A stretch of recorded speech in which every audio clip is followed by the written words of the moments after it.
The gunshot that split the morning air wasn't what made Naomi Everett flinch, but rather the fact that she'd missed her target by 3 full inches. She lowered the revolver with a curse that would have made her mother roll over in her grave, though truth be told, Catherine Everett had known plenty of colorful language herself before consumption took her 5 years back. It was 1878 in Hamilton, Montana Territory, and Naomi had just turned 23 with no more interest in settling down than she'd had at 18, despite what every gossip in town predicted for her future. "You pulled left again," came a voice from behind her, deep and patient as always. Naomi didn't turn around, but she felt her spine straighten involuntarily. Nathan Cole had a way of appearing exactly when she least wanted company, which seemed to be every damn time she saw him. The man owned the largest cattle ranch in the valley, sprawling across acres that bordered the Bitterroot River, and he had the peculiar habit of watching her like she was a wild horse he hoped might one day eat from his hand. "I don't recall asking for instruction," she said, reloading with practiced efficiency. Her fingers moved swift and sure, the way her father had taught her before he'd gotten himself trampled by a spooked stallion 3 years past. That loss had left her with the family homestead, 40 acres of stubborn land, and a reputation for being too independent for any man's liking. "No, you never do."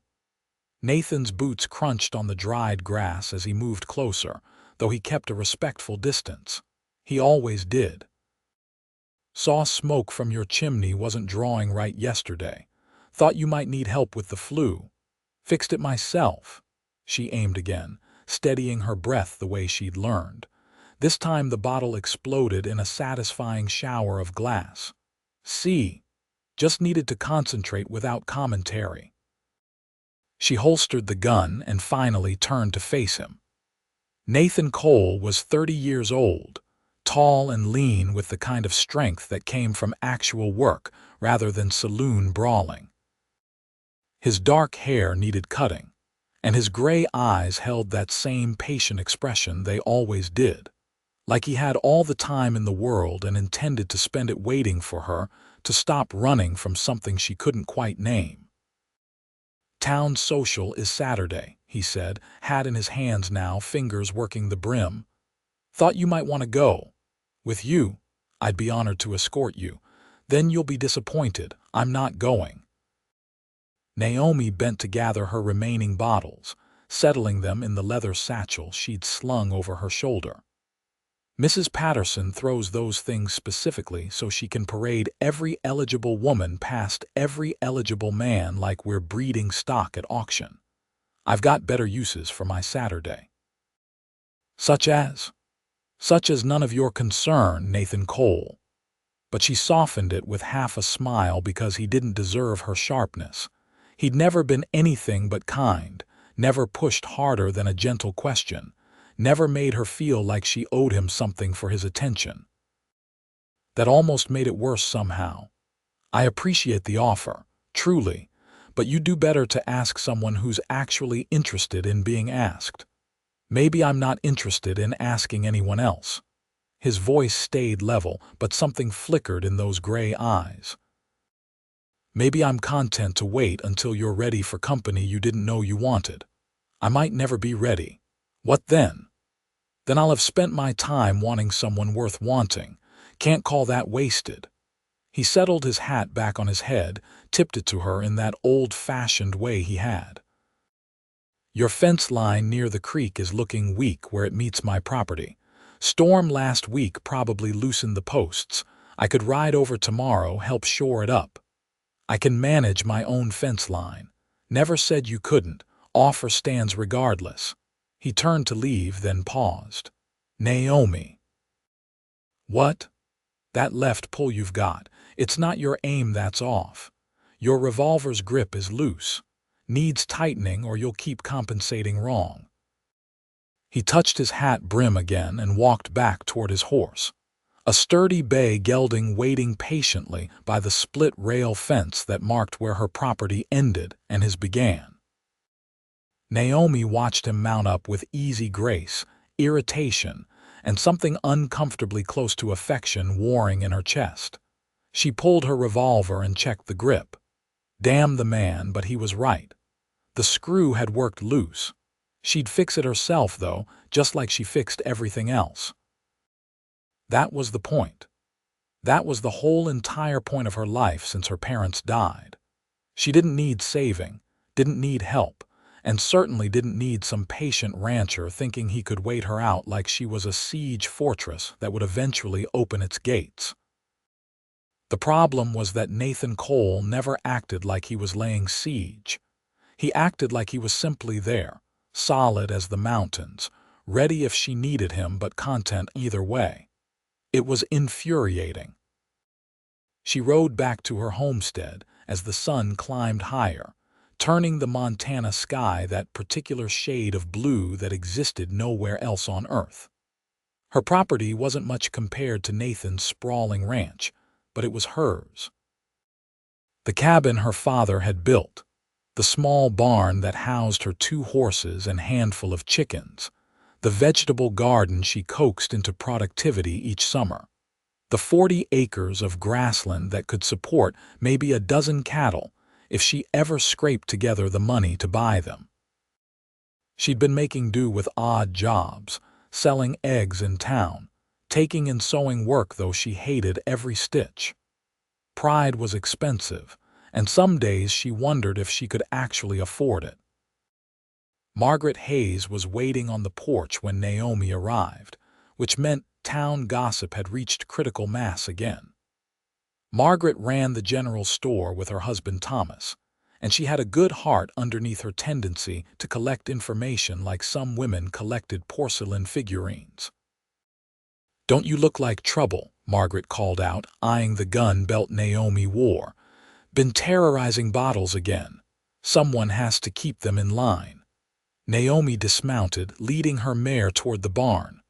"What brings you out here? We're not exactly neighbors." Can a friend visit without ulterior motive? But Margaret's expression turned serious as she followed Naomi into the barn's dimness. "All right, there might be a motive. Dorothy Patterson is telling anyone who'll listen that you've become so wild you're scaring off every decent man in the territory. Says it's a shame your mother isn't alive to see what you've become. My mother taught me to shoot." Naomi unsaddled her horse with swift, efficient movements, muscles working under the man's shirt she preferred for practical work. "She'd be proud I can hit what I aim at. Eventually. Your mother also married your father and raised a family. And died at 42, worn down from hard work and childbearing. Forgive me if I'm not racing toward that finish line." Naomi immediately regretted her sharp tone. "I'm sorry. That was unkind. I know you mean well."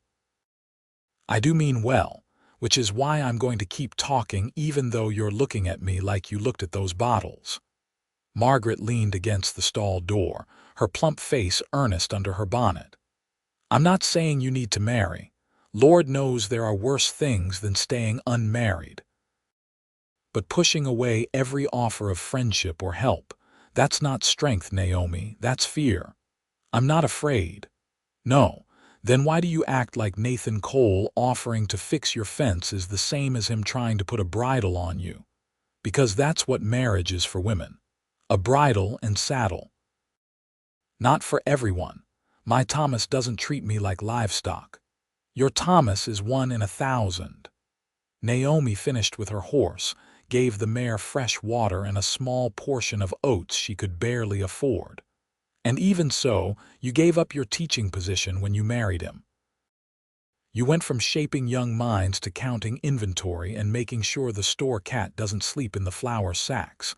Tell me that wasn't a loss." Margaret was quiet for a long moment. "It was," she finally admitted. "I loved teaching, but I also love Thomas and I love the life we built together." "Life is full of trades, Naomi. The question is whether what you're getting is worth what you're giving up. What would I be getting? The honor of cooking Nathan Cole's meals and bearing his children and watching my own dreams shrink down to the size of his homestead. You might be getting partnership, companionship, someone to share the load when it gets heavy. Nathan's not like other men, and you know it. Naomi did know it, which made everything more complicated. If Nathan had been like the others who'd shown interest over the years, men who looked at her 40 acres with more desire than they looked at her face, men who spoke to her like she was simple-minded for not immediately accepting their proposals, men who couldn't hide their eagerness to control rather than court her, she could have dismissed him easily. But Nathan never pushed, never presumed, never made her feel anything but respected, even when she gave him precious little reason to keep trying. He invited me to the town social, Naomi said, moving past Margaret toward the cabin. I said no. Of course you did. Margaret followed, hiking her skirts to avoid the muddy patch by the porch. What are you so afraid of, truly? Naomi stopped at her door, hand on the latch. The question lodged somewhere in her chest like a splinter. I'm afraid of disappearing, she said quietly. My mother was so many things before she married. She could read Latin. She played piano. She wanted to travel east and see the ocean. And then she married my father, and all of that just stopped. She became wife, then mother. Like those were the only words that mattered anymore. When she died, half the people at her funeral didn't even know her first name. They called her Mrs. Everett, and that was supposed to be enough. But your father loved her. You know he did. I do know that, and it still wasn't enough to let her keep being herself. Naomi opened the door but turned back to Margaret. I'm not saying I'll never want companionship, but I need to know that when I die, people will remember Naomi, not just somebody's wife, not just somebody's mother, me. Margaret's eyes were suspiciously bright. Have you ever said any of this to Nathan? Why would I? Because he's been waiting for 3 years, Naomi. 3 years of gentle offers and patient distance, and never once making you feel cornered. Maybe he deserves to know what he's up against. Maybe it's not even what he wants from you. All men want the same thing eventually.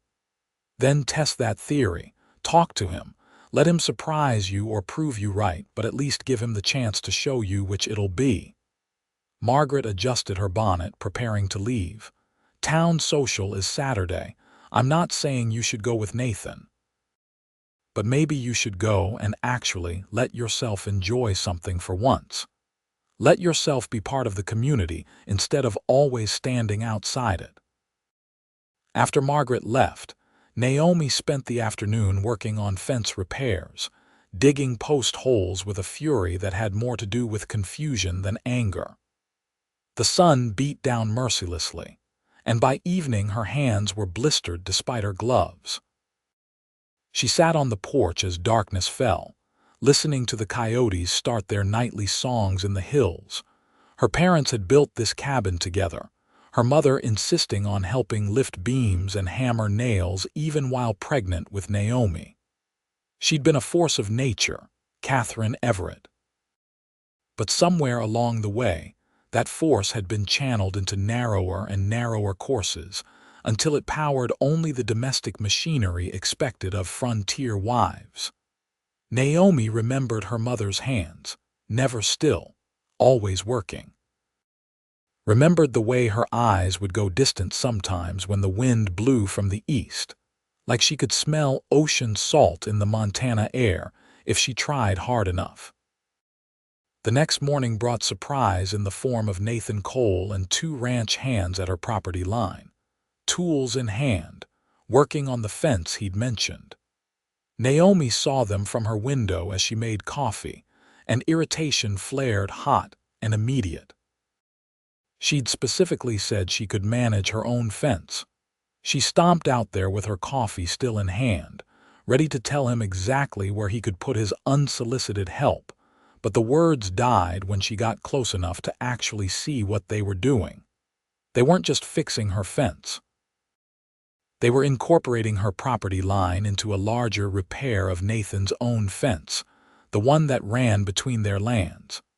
It was his fence that had taken the worst damage from the storm, several posts completely knocked down. Her section was just a small portion of the overall work. "Morning," Nathan said when he noticed her approach. Sweat already darkened his shirt despite the early hour. "Didn't mean to wake you. Wanted to get this done before the heat got too bad." "This is your fence line," Naomi observed, feeling somewhat foolish. "Mostly, yes. Yours needs some attention too where it connects. Made sense to do it all at once." He drove a post into the ground with powerful, efficient strikes. "Will be done by noon, out of your way." One of the ranch hands, a young man named Cooper who couldn't have been more than 20, gave Naomi a friendly nod. "Pretty morning, Miss Everett."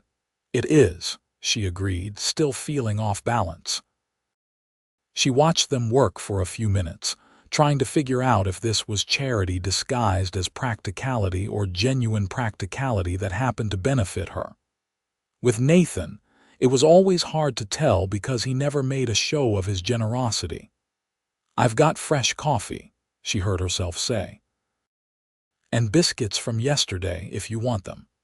Nathan looked up, surprise and pleasure crossing his face before he schooled it back to neutrality. "That would be kind of you. We brought water, but coffee would be mighty welcome."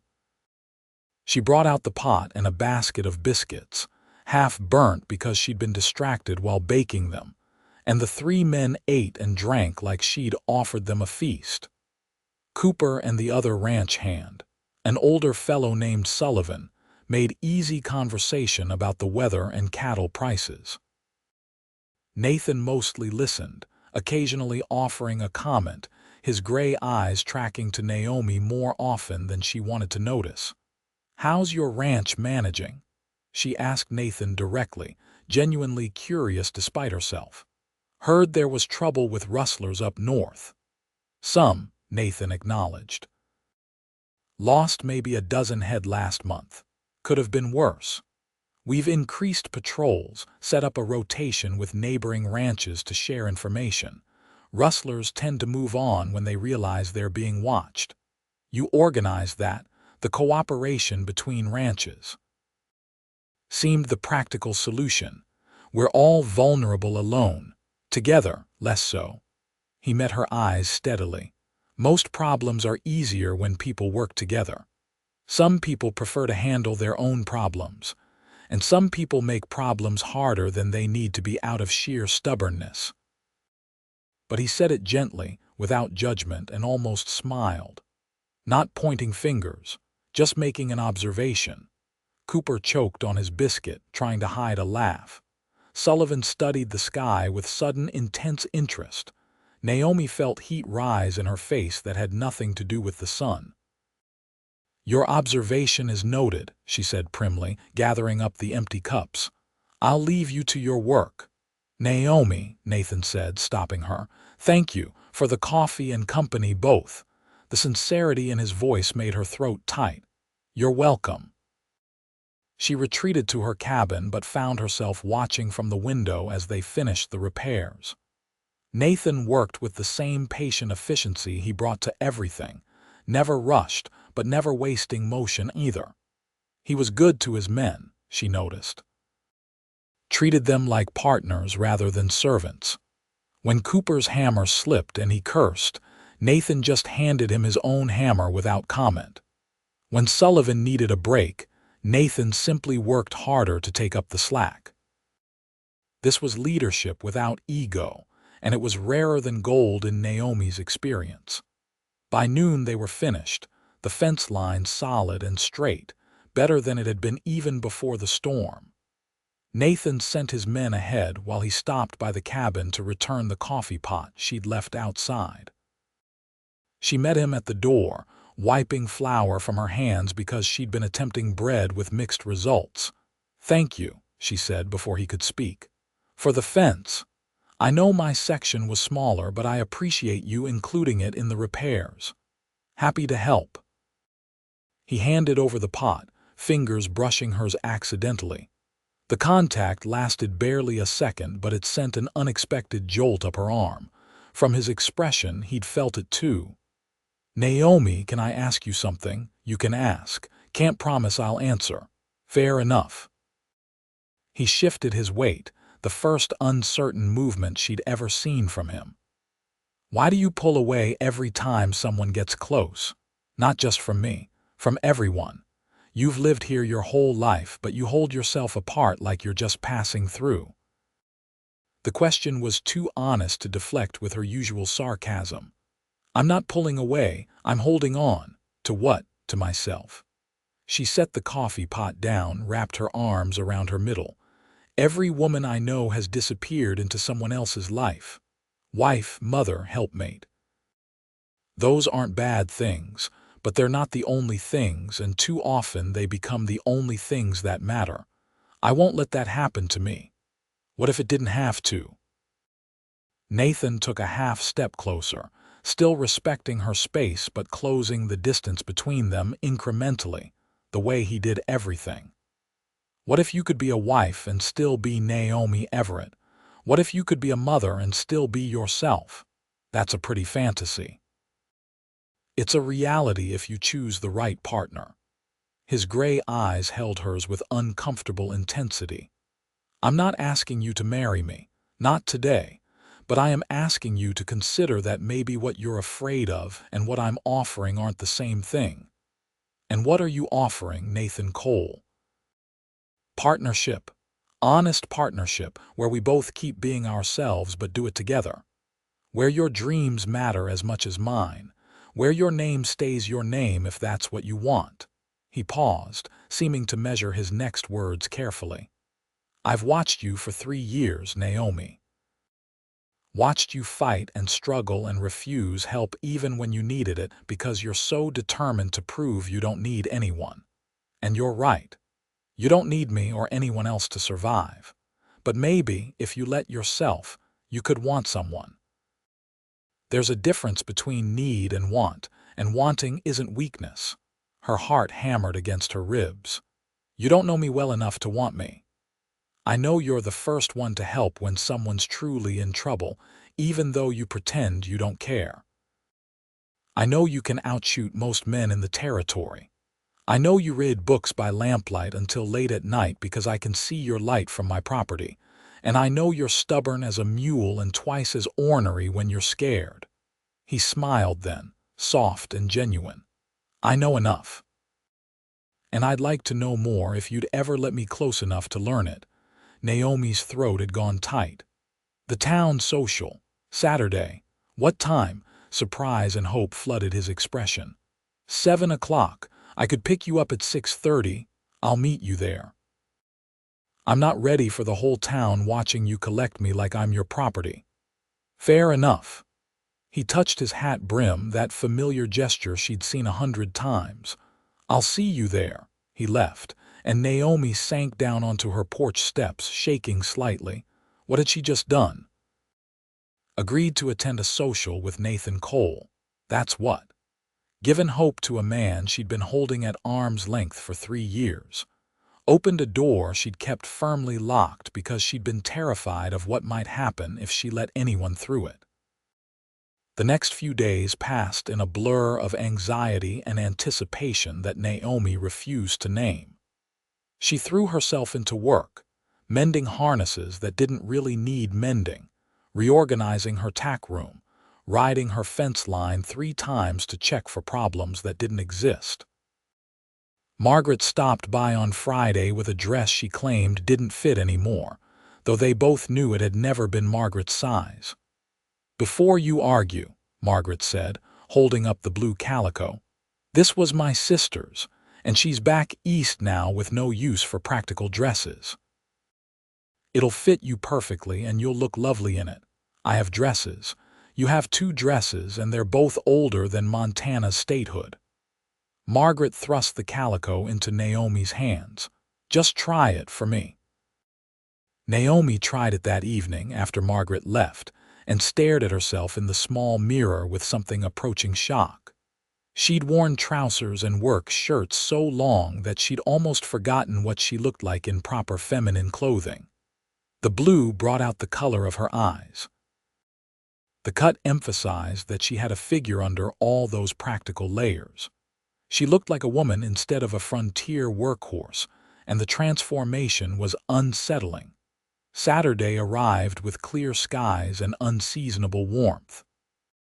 Naomi spent far too long getting ready, fussing with her hair until she finally pinned it up in a simple style that wouldn't collapse by evening's end.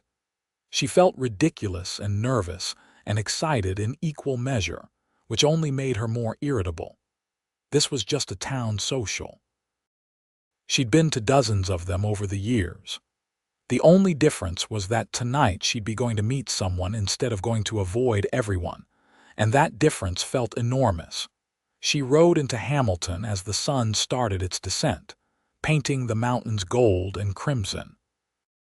The town hall was already bustling with activity, lanterns being lit, tables set up with food contributions from every household in the valley.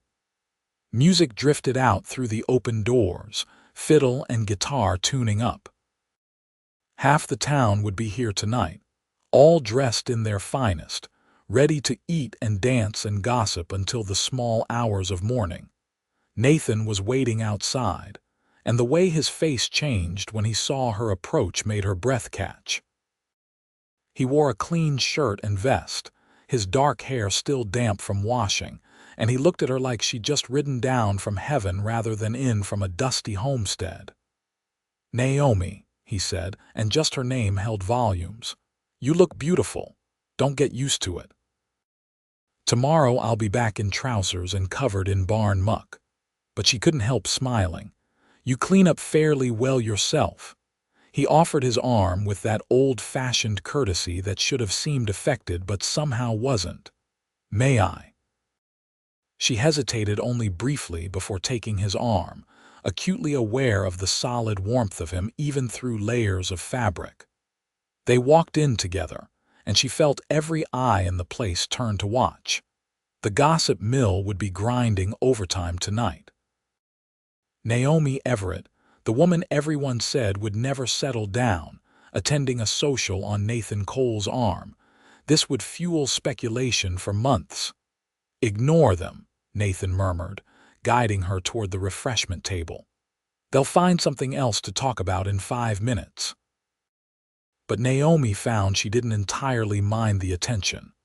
There was something almost satisfying about defying everyone's expectations, even if she was only doing it by attending a dance with a good man. Let them talk. Let them wonder. She'd spent so long not caring what anyone thought that it was oddly liberating to give them something real to think about. The evening unfolded with surprising ease. Nathan introduced her to people she already knew, but as equals rather than the wild Everett girl they usually pitied or dismissed. They ate ham and corn bread, and pie that Margaret had definitely made because no one else in the territory could get crust that flaky. They talked with other ranchers and townspeople, and Nathan included her in conversations about cattle and weather and territorial politics like her opinions mattered. When he asked her to dance, she almost said no out of pure habit, but caught herself. "I'm not very good," she warned as they moved toward the dancing area. "My mother tried to teach me, but I was more interested in learning to rope. Then we'll figure it out together." Nathan's hand settled at her waist, proper but warm, and he took her other hand in his. "Just follow my lead." The fiddle started a waltz, and they moved together awkwardly at first. Naomi stepped on his foot twice, apologized both times, and Nathan just smiled like she'd done something charming rather than clumsy. But gradually they found a rhythm, their bodies learning the pattern of movement together, and Naomi realized with some surprise that she was enjoying herself. Really enjoying herself, not just enduring social obligation. "See," Nathan said softly, "not so terrible. The dancing or the company?" "Either, both." He spun her gently and she laughed, actually laughed, feeling lighter than she had in years. I like hearing that sound. What sound? You happy? It's rare enough to be precious. The song ended and another began, faster this time. Other couples swirled around them, but Naomi barely noticed.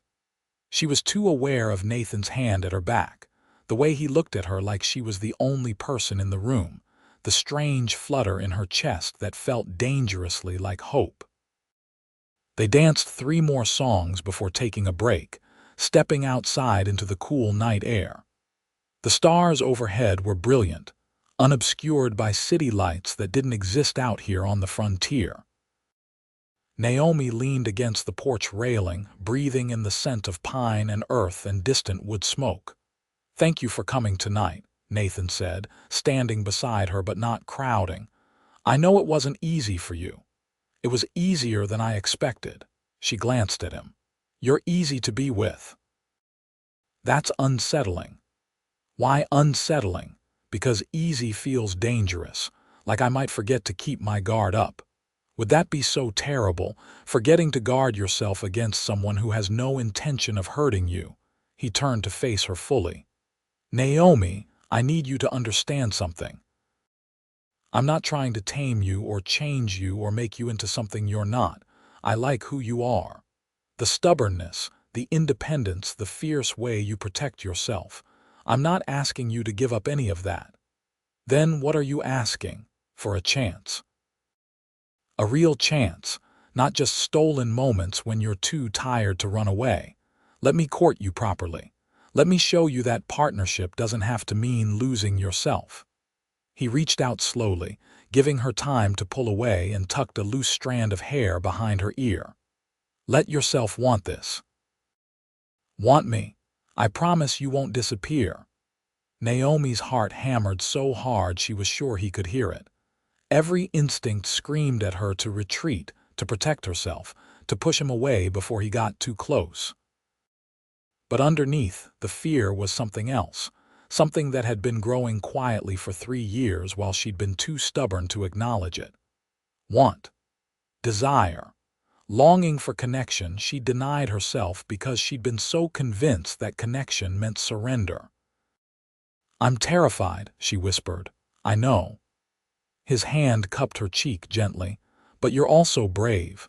Braver than anyone I've ever met. You can be terrified and still choose this. Choose me." She kissed him. Didn't think about it. Didn't plan it. Just leaned forward and pressed her lips to his in a kiss that was more impulse than technique. Nathan made a soft sound of surprise, then pulled her closer, one hand sliding into her carefully pinned hair while the other wrapped around her waist. The kiss deepened, turned hungry, 3 years of patient waiting transforming into heat and need and promise. When they finally broke apart, both breathing hard, Naomi rested her forehead against his shoulder. "This is happening," she said, half question, half statement. "If you want it to." Nathan's voice was rough. "Say yes, Naomi. Say you'll let me court you. Say you'll give us a real chance." "Yes." The word came easier than she'd expected. "Yes, all right, but I have conditions." "I'd expect nothing less." He sounded amused and tender. "What conditions?" "I keep my property. My name. My independence. I'm not giving up who I am." "Agreed. Anything else? If I say I need space, you give it to me, no questions." "Done, though I reserve the right to worry. And if this doesn't work, if I realize I can't do this, you let me go without making me feel guilty about it." His arms tightened around her slightly. "If you truly want to go, I'll never stop you. But I'm going to do my damnedest to make sure you never want to leave." They stayed outside for a long time, talking in low voices about dreams and fears, and what partnership might actually look like between 2 stubborn people. Nathan spoke about his ranch, how he'd built it from almost nothing after his parents passed, how he wanted to expand but also wanted to do things right, sustainably, treating both land and animals with respect. Naomi talked about her mother, about the fear of losing herself that had driven so many of her choices. They talked until the music inside stopped, and people started streaming out, casting curious glances at the couple on the porch. Margaret emerged with Thomas, caught sight of them, and smiled so wide it could have lit the whole territory. She didn't say anything, just squeezed Naomi's hand in passing, but her approval was clear. Dorothy Patterson looked less pleased, but even she couldn't find much to criticize in Nathan Cole's courtship of the wild Everett girl. He was too respected, too established, too clearly decent for her usual venom to find purchase. Nathan rode Naomi home, leading his own horse while she rode hers, unwilling to let her travel alone in the dark, even though she'd done it countless times. They talked the whole way, conversation flowing easier now that the barriers between them had started to come down. At her property line, he dismounted to say goodnight properly. "Can I see you tomorrow?" he asked. "Maybe go riding. I want to show you the north section of my ranch. There's a valley up there I think you'd love. I have chores in the morning. Afternoon then, I'll bring lunch." Naomi found herself agreeing, found herself smiling, found herself already anticipating tomorrow in a way she'd never anticipated anything before. Nathan kissed her again, softer this time but no less affecting, and rode away into the darkness, leaving her standing in her yard feeling like her entire world had shifted on its axis. The next weeks unfolded in a pattern of visits and shared meals and long rides across the Montana landscape. Nathan courted her with patience and creativity, never pushing but always present. He brought her books from his collection, novels and poetry and treatises on ranching that he thought might interest her. He taught her to play chess on quiet evenings in her cabin, laughing when she proved a vicious competitor. He helped with her heavier chores without being asked, fixing things that needed fixing, but always leaving her to do the work she clearly wanted to handle herself. Most importantly, he listened. Really listened, not just waiting for his turn to talk. When Naomi spoke about her dreams of expanding her property, maybe buying breeding stock and building a real herd, Nathan took her seriously. He didn't dismiss her ambitions or suggest she should just marry him and combine their properties. Instead, he talked through logistics and financing, offered advice when asked, and treated her goals as valid as his own. By October, when the aspens turned gold and the first frost touched the high peaks, Naomi realized she'd fallen in love. Not the desperate, consuming passion of dime novels, but something steadier and deeper. She loved the way Nathan's eyes crinkled when he smiled. She loved his hands, scarred and strong from work, gentle when they touched her. She loved his mind, quick and thoughtful, never condescending. She loved how he made her feel safe without making her feel caged. She also realized, with some surprise, that she didn't feel like she was disappearing. If anything, she felt more herself than ever. Nathan's presence in her life didn't diminish her, it amplified her. With him, she could be softer without being weak. She could accept help without losing independence. She could want someone without losing herself. They were riding in the high country when Nathan proposed, the mountains spread below them in autumn glory. He didn't go down on one knee or make a grand speech. He just reached over from his horse, took her hand and said, "Marry me, Naomi, be my partner in everything. Let's build something together." She should have been terrified, should have pulled away, made excuses, run for the safety of solitude she'd guarded so fiercely. But looking at Nathan, at the man who'd waited 3 years for her to be ready to be found, who'd never once tried to change or tame or diminish her, she felt only certainty. "Yes," she said simply. "Yes, I'll marry you." They wed in December, a small ceremony in the Hamilton church with Margaret as witness and most of the valley in attendance. Naomi wore white but kept her boots on underneath, a compromise that made Nathan grin when he noticed. She kept her name legally, Naomi Everett Cole, and he seemed proud rather than insulted. They combined their properties but kept the original boundaries marked, a symbol that they remained two people choosing to share space rather than one person consuming another. The first year of marriage brought adjustments and compromises and occasional fights, because two independent people learning to share a life was never going to be entirely smooth. But they worked through disagreements with the same patience Nathan had shown in his courtship. When Naomi needed space, Nathan gave it without resentment. When Nathan needed support, Naomi learned to provide it without feeling like she was surrendering her identity.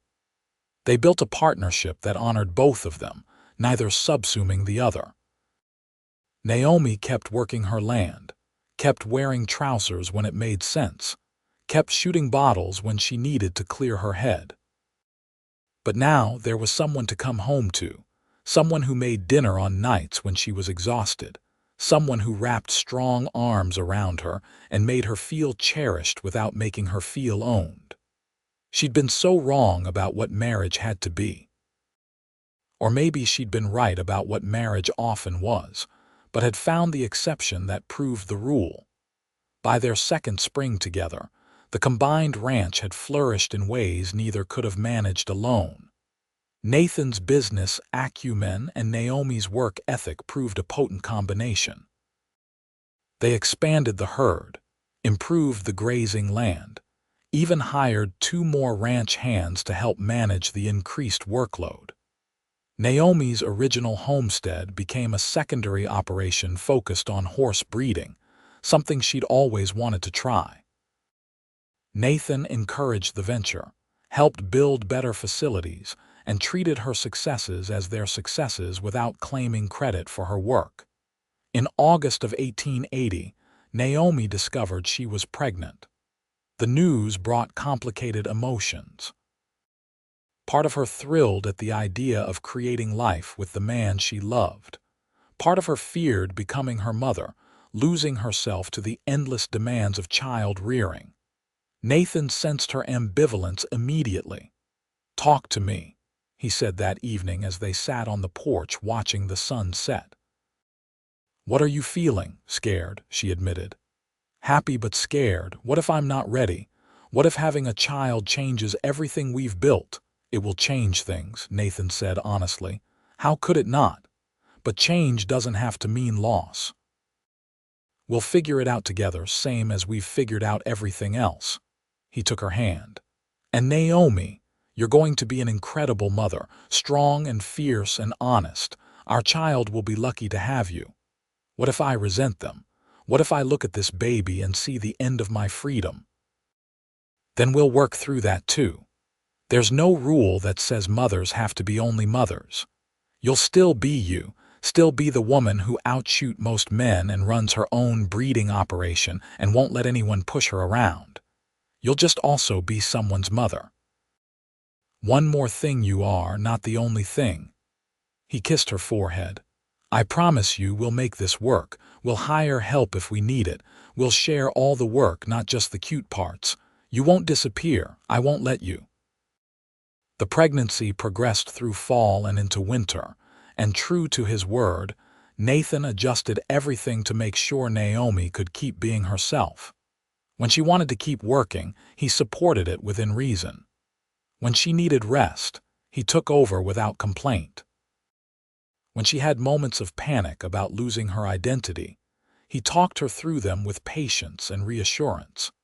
Their son was born in February of 1881, coming early on a night when snow fell thick and fast, nearly preventing the midwife from arriving in time. Naomi labored for 18 hours, cursing Nathan's name more than once, but when she finally held their son, red-faced and squalling and perfect, something shifted in her heart. This wasn't the end of her story. This was a new chapter, and she got to write it her own way. They named him James, after Nathan's father. He had Nathan's gray eyes and Naomi's stubborn disposition, evident from his first days when he refused to sleep according to any reasonable schedule. Caring for an infant proved exactly as exhausting as Naomi had feared, but Nathan shared every burden. He changed diapers without complaint, walked the floor with their crying son at midnight, and never once suggested that childcare was solely Naomi's responsibility. They hired a young woman from town, Sarah Murphy, to help with household work several days a week, freeing Naomi to continue managing her horse breeding operation. It wasn't always easy. There were days when Naomi felt stretched impossibly thin, pulled between being a mother, a wife, a rancher, and herself. There were days when she snapped at Nathan over small things because exhaustion made her sharp. There were days when she looked at her sleeping son and felt overwhelmed by the weight of responsibility for this tiny life. But there were also days when James smiled at her, toothless and bright, and her heart expanded with love she hadn't known she could feel. Days when Nathan held both her and their son, and she felt like maybe she'd been wrong about everything she'd feared. Days when she realized she was still Naomi Everett Cole, rancher and sharpshooter and mother and wife, all of it at once, none of it erasing the others. By James's first birthday, the ranch had grown even more successful. Naomi's horse breeding program had produced 2 foals that sold for excellent prices. Nathan's cattle operation continued to thrive. They'd become something of a model in the valley, proof that a marriage could be true partnership, that a woman could have both family and independence if she chose the right partner. Other men looked to Nathan to understand how he managed it. Other women looked to Naomi to see if it was real or just show. It was real, though not perfect. No marriage was perfect. They still fought occasionally, still had to work through disagreements and hurt feelings and the everyday frustrations of sharing a life. But they fought fair, always coming back to each other, always remembering that they were partners rather than adversaries. The foundation of respect Nathan had built during their courtship held strong, and Naomi had learned to trust that foundation, to believe it wouldn't crumble under pressure. Margaret visited often, always bringing gossip and baked goods in equal measure. "Dorothy Patterson still can't believe you made it work," she reported one afternoon, bouncing James on her knee while Naomi prepared tea. "She's convinced you've got Nathan under some kind of spell. Says no real man would accept a wife who still wears trousers and runs her own business." "Dorothy Patterson can think whatever she likes," Naomi replied. "Nathan and I know what we have." "What you have is precious rare," Margaret said seriously. "Don't ever take it for granted. Most women would kill for a husband who actually sees them as equals. I don't take it for granted, not for a single day."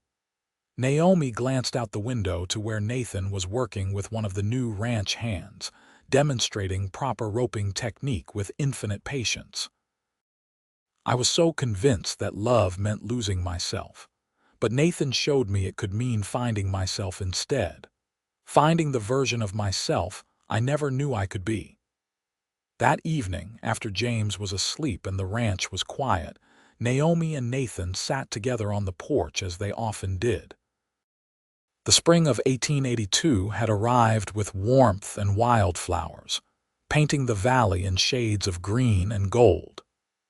Nearly 4 years had passed since that morning when Naomi had been shooting bottles, and Nathan had appeared to offer help she'd insisted she didn't need.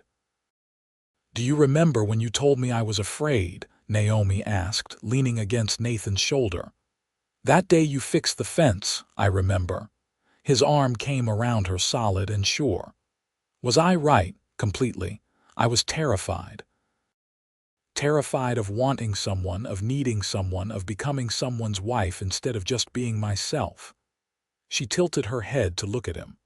"I'm not terrified anymore. Well, sometimes I am, but not of us, not of this. What changed, you did. You showed me that love doesn't have to be consumption, that I could be your wife and still be Naomi, That partnership doesn't mean losing pieces of yourself until nothing's left. You gave me space to figure it out on my own time, and that made all the difference." She kissed him softly. "Thank you for waiting, for being patient even when I was impossible. You were never impossible, just cautious, and you had good reason to be." Nathan's hand found hers, fingers interlacing. "I knew you were worth waiting for. Worth whatever time it took for you to trust that I wouldn't try to cage you." They sat in comfortable silence, watching the stars emerge one by one. Inside, their son slept peacefully. Around them, the ranch they'd built together breathed and settled into night. This was what Naomi had been so afraid of losing, she realized. Not her independence, but herself. And yet here she was, more herself than ever, but no longer alone. Over the following years, the ranch continued to prosper and their family grew. A daughter arrived in 1884, Rebecca, with Naomi's dark hair and Nathan's even temperament. Another son came in 1886, Thomas, named for Margaret's husband who'd passed suddenly the year before. Each child brought new challenges and adjustments, but also new joy. Nathan remained true to his word, treating Naomi's career as important as his own, sharing childcare equally, never expecting her to shrink her world down to domestic confines. Naomi's horse breeding program became one of the most respected in the territory, producing sturdy ranch horses known for intelligence and endurance. She traveled occasionally to sell stock or purchase new breeding animals, and Nathan stayed with the children without complaint. When Montana achieved statehood in 1889, Naomi was invited to speak at the territorial capital about women's contributions to frontier ranching, a recognition that filled her with pride. Nathan and the children attended, all of them beaming with support. The wild girl everyone had said would never settle down had settled down on her own terms, with a partner who understood that settling down didn't mean giving up. She'd become a wife without ceasing to be Naomi Everett. She'd become a mother without losing the fierce independence that defined her. She'd built a life that honored every part of herself because she'd waited for a man who wanted all of her, not just the domesticated version. Margaret remained a close friend through all the years, watching Naomi's family grow with affection and something like vicarious pride. "You proved everyone wrong," she said during one visit, watching Naomi's 3 children play in the yard while their mother repaired tack with hands that were equally comfortable with delicate needlework and rough ranch work. "I didn't prove anyone wrong," Naomi corrected. "I just lived my life the way that made sense to me. Everyone else's opinions were never really relevant. Still, you're happy, really happy, it shows." "I am," Naomi agreed and realized it was completely true. Not the constant, uncomplicated happiness of fairy tales, but the deeper contentment of a life well lived, challenges faced and overcome, compromises made without resentment, love given and received in equal measure. "I'm happy in ways I never expected to be, ways I didn't know I could be." By 1892, when James turned 11 and started seriously learning ranch management, Naomi found herself reflecting on how far she'd come. The frightened young woman who'd pushed away every offer of help, who'd equated love with loss and partnership with imprisonment, felt like someone from another lifetime. That woman had been brave in her own way, but also limited by fear. Current Naomi was braver still, because she'd learned that opening yourself to love required more courage than holding everyone at arm's length. Nathan had gained some gray in his hair by then, and lines around his eyes from squinting at the Montana sun. He was 44 years old, and still the most patient man Naomi had ever known. Still treated her like a partner.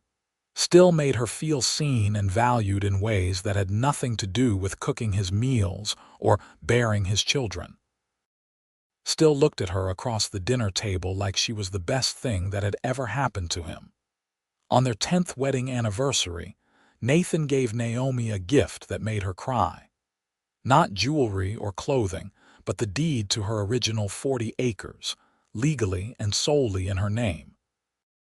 She'd always considered it hers, but this made it official in ways that Montana law rarely recognized for married women. "It was always yours," Nathan said when she stared at the deed with tears streaming down her face. "But I wanted you to have the paper that proved it. Your land. Your name on it. No matter what happens, that piece of the world belongs to Naomi Everett Cole and no one else." She kissed him then, pouring 10 years of gratitude and love into it, knowing that this man understood her in ways no one else ever had or would. He'd seen her fear and hadn't dismissed it. He'd honored her need for independence by ensuring she always had it. He'd loved her not despite her fierce autonomy, but because of it. Their children grew up watching this partnership, learning from it.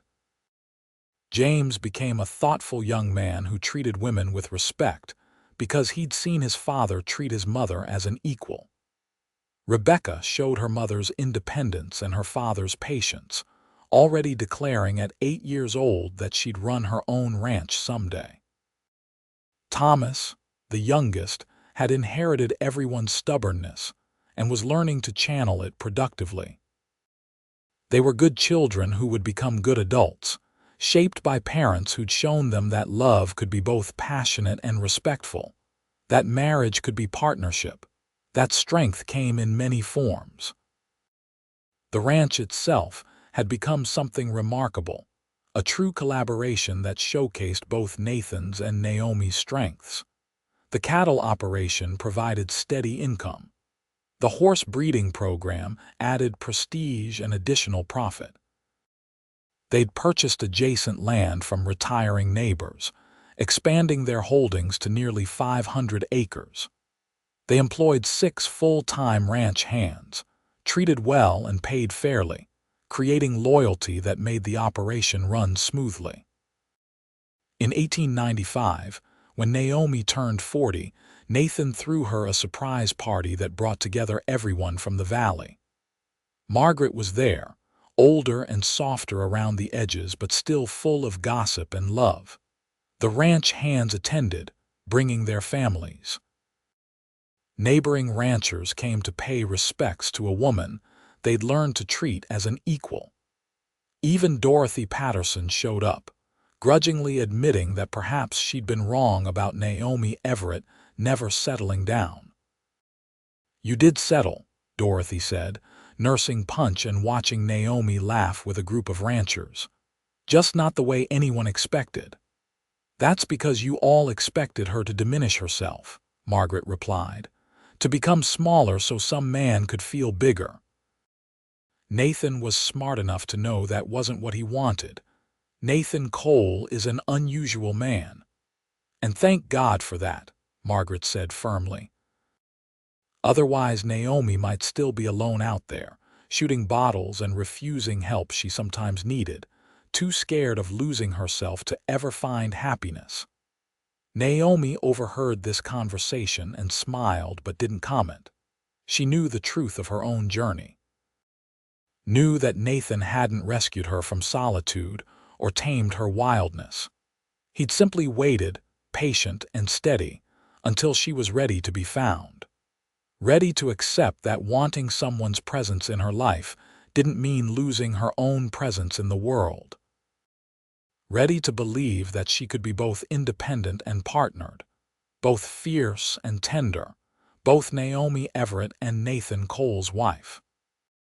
That night, after the guests had left and the children were asleep, Naomi and Nathan walked out to the property line that marked where her original 40 acres met his original land. They'd kept the old fence post that marked the boundary, even though the fence itself had long since been replaced and moved. "You remember standing here the first time I offered help?" Nathan asked, one arm around her waist. "You looked at me like I was trying to steal your horse. I was terrified you'd take something I couldn't afford to lose." And now I know that you only ever wanted to give, never take. You gave me space to be myself. You gave me partnership when I'd only ever seen ownership.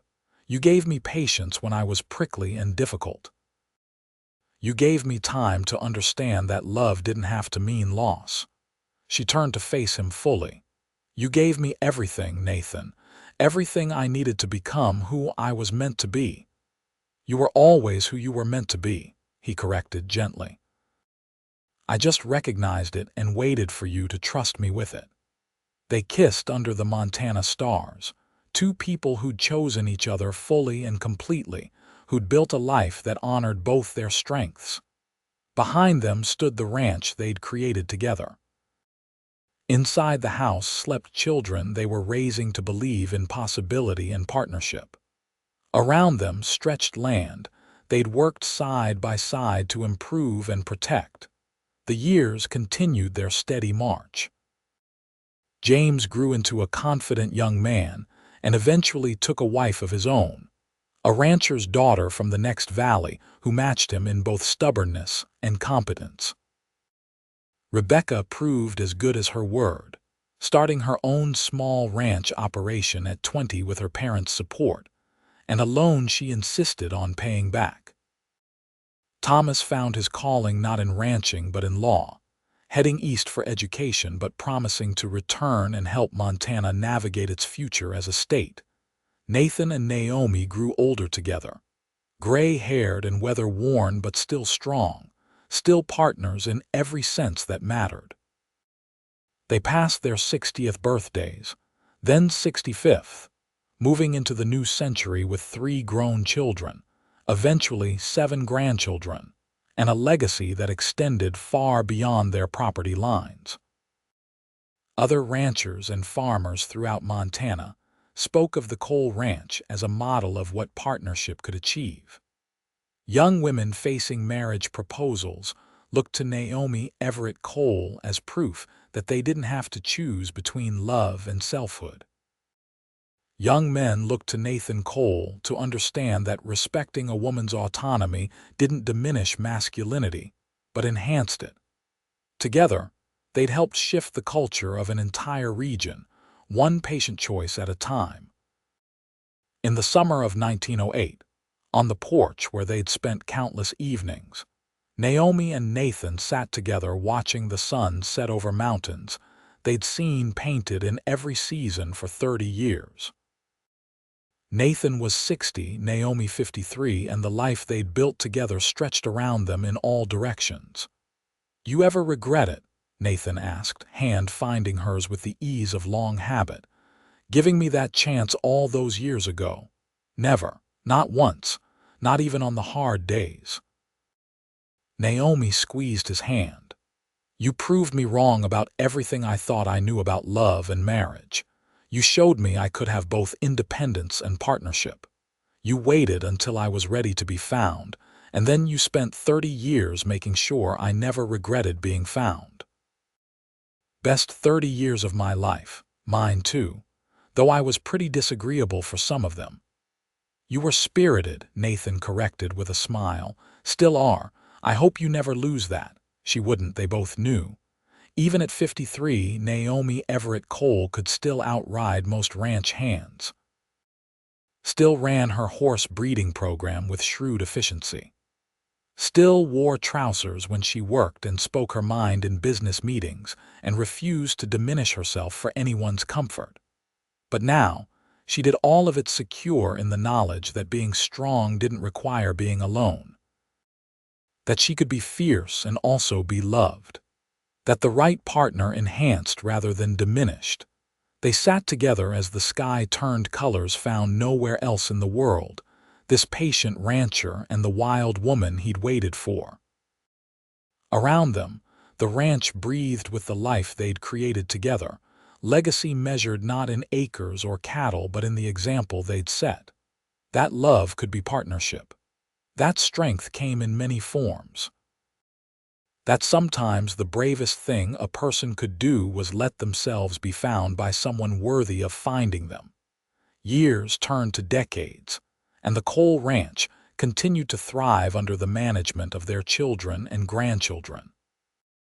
Nathan and Naomi eventually stepped back from daily operations, content to serve as advisors and watch their legacy unfold through the next generations.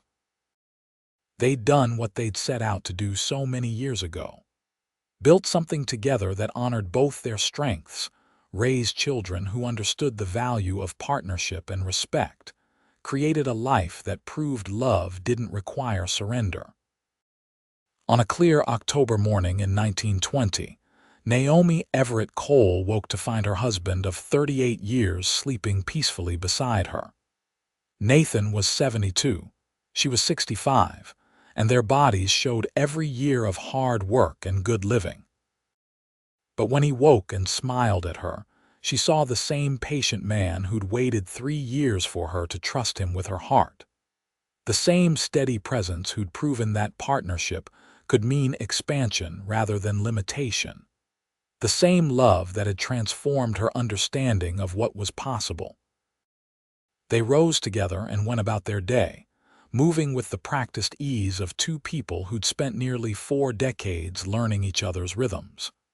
Breakfast with grandchildren visiting from Rebecca's ranch. A slow walk around their property, checking on everything from old habit.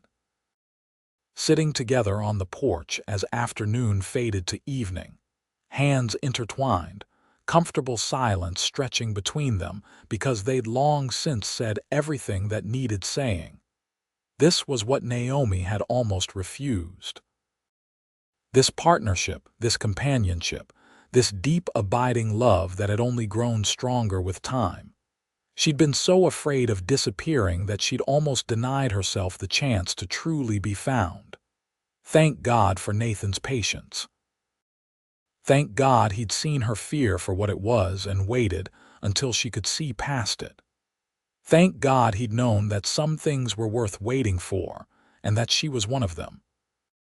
As the sun set over the Montana mountains, painting the world in gold and crimson, Naomi leaned her head on Nathan's shoulder and felt complete. Not because a man completed her, but because she'd found a partner who understood that she'd always been complete on her own. He'd simply offered to walk beside her rather than ahead or behind, and that had made all the difference. She'd been the girl they said would never settle down. He'd been the patient rancher who waited until she was ready to be found. Together, they'd built something rare and precious. A love story that honored both people equally, a partnership that made both stronger, a life that proved the skeptics wrong in the best possible way.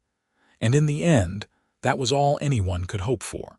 To love and be loved in return. To find someone who saw you clearly and wanted you anyway. To build something together that was greater than either person alone. Naomi Everett Cole had found all that and more, because one patient man had understood that the best things in life were worth waiting for, and that wild hearts, once freely given, loved most fiercely of all.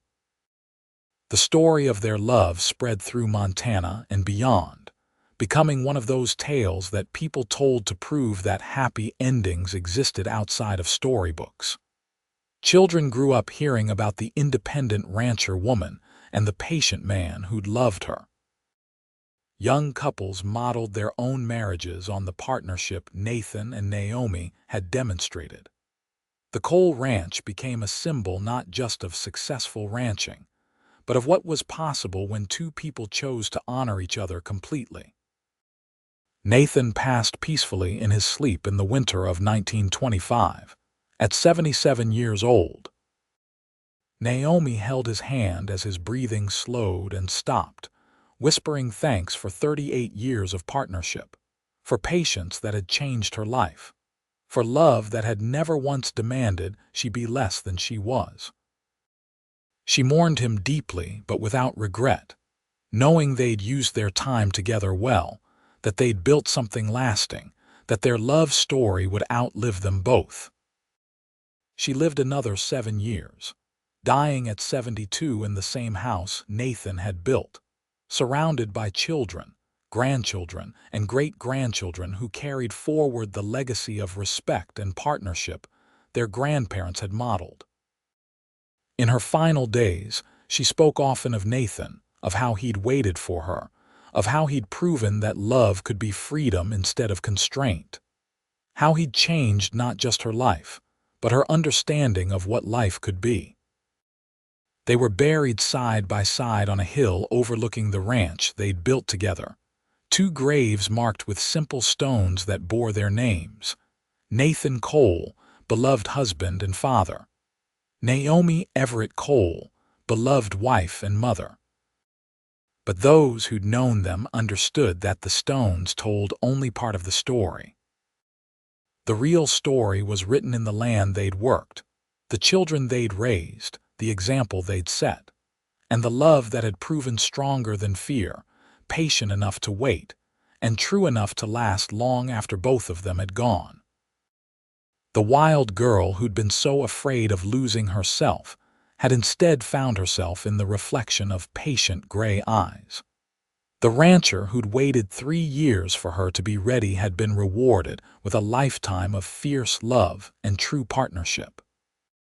Together, they'd written a love story that Montana would remember for generations, proof that sometimes the best things come to those who wait, and that the strongest love respects the independence of the beloved.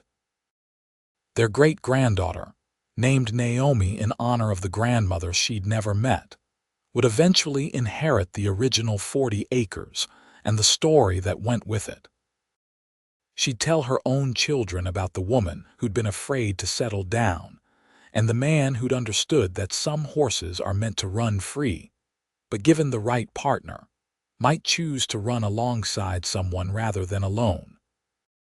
About how patience and respect could win hearts that force and pressure never could.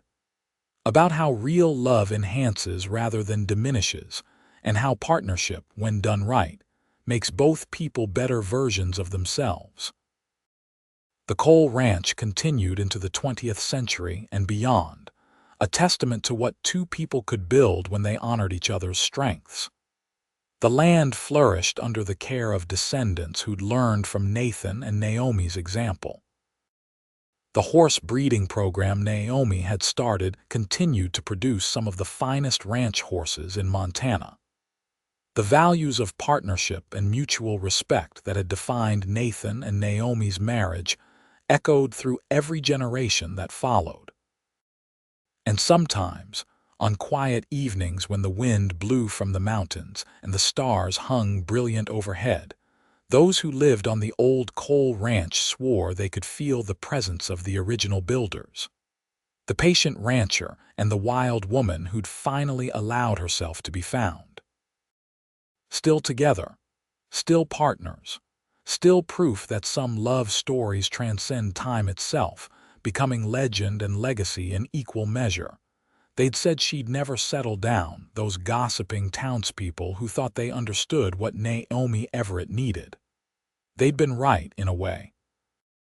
She'd never settled down in the sense they meant, never diminished herself to fit someone else's expectations, never surrendered her identity to become merely someone's wife.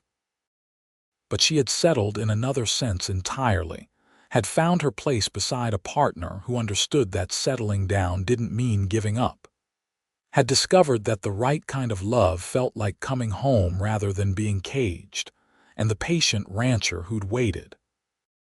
He'd known what so many others hadn't, that Naomi Everett was worth waiting for, that her fear came from strength rather than weakness, that given time and space and respect, she'd find her own way to love.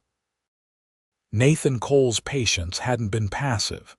It had been the most active kind of love, the kind that sees clearly and honors what it sees, that waits without resentment, that offers without demanding. Their story became the kind of tale that people told around fires and dinner tables, the kind that made young women believe in possibility and young men understand what real strength looked like.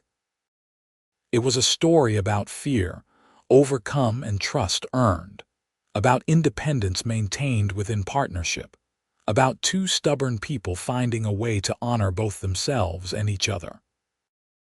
In the end, that was perhaps the greatest legacy Nathan and Naomi Cole left behind.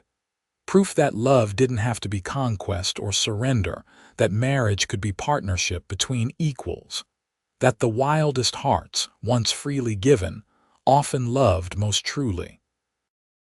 They'd built not just a successful ranch, but a template for how two people could share a life without either losing themselves in the process.